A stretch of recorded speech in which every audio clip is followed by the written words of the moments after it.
or a use cap. We're still working on it. Thank you very much.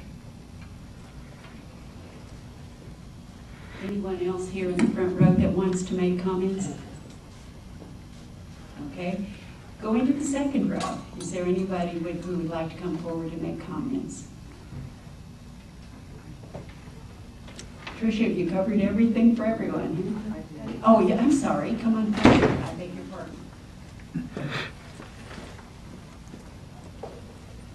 My name is Patty Burns, and I live at Round Hill.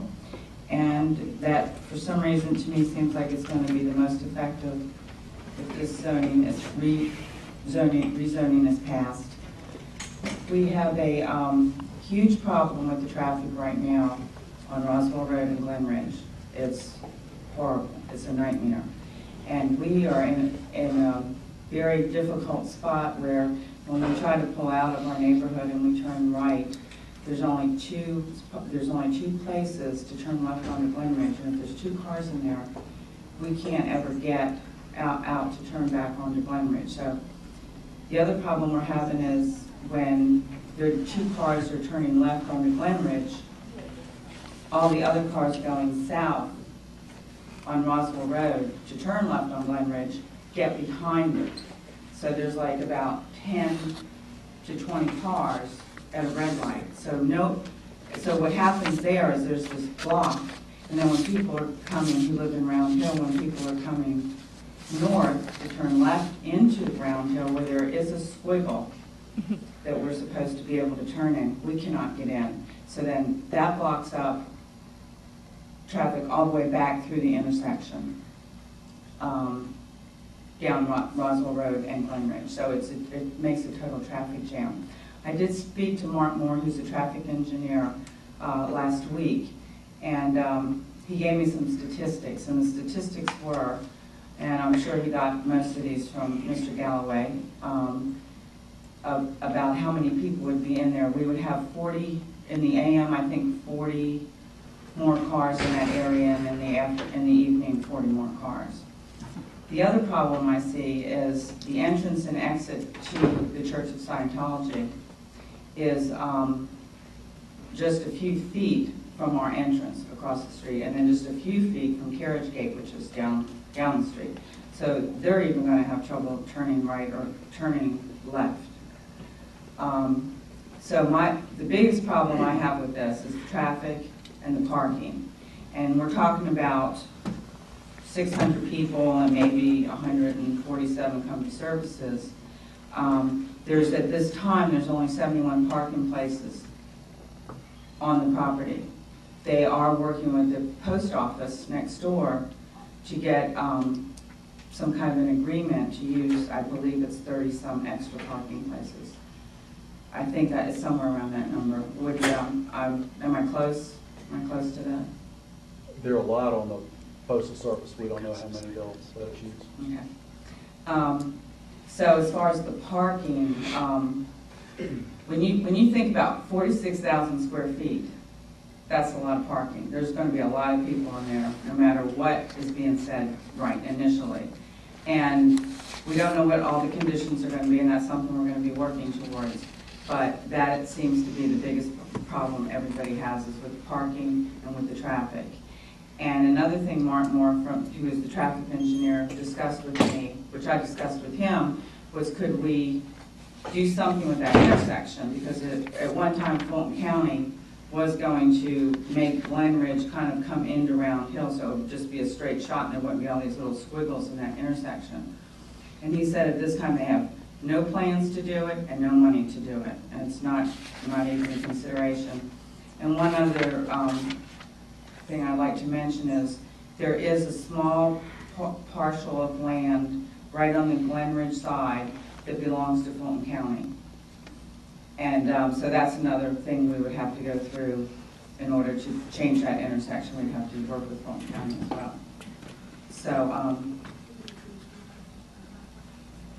anyway, so that's really all I have to say. I'm just very concerned. What is being said today, to me, is not necessarily what's going to happen. And we live there, and I'm petrified what's going to happen to the traffic there.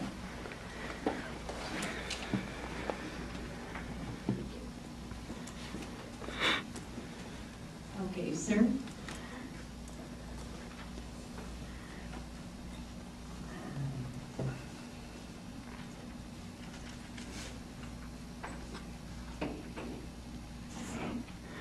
My name is Robin Beachy. I live at 20 Willow Glen, and I'm representing the Willow Glen Condo Association, which is an association with 72 townhouses in membership, just on the south side of Roswell Road, just to the east of well, almost opposite the post office. I've got some questions for the applicant, which I hope they could shed some light on.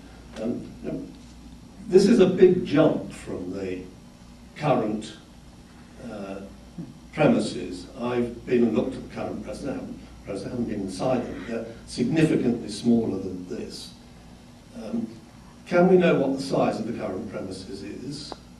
What are the uses that take place there? Which of them will be transferred to this site?